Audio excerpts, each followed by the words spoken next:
animals grow. Baby skeletons look very different from adult skeletons. If you've ever seen a baby human skeleton, it's very different with the big head and the little body. Same thing with dinosaurs.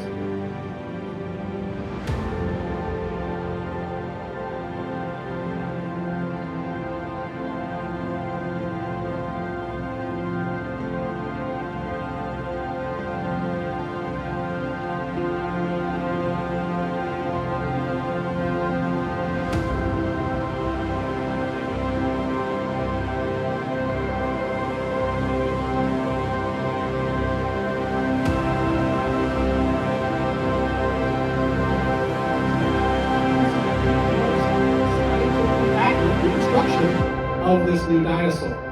All right, you're going to be the first people in the world to see this new dinosaur that we brought back to life.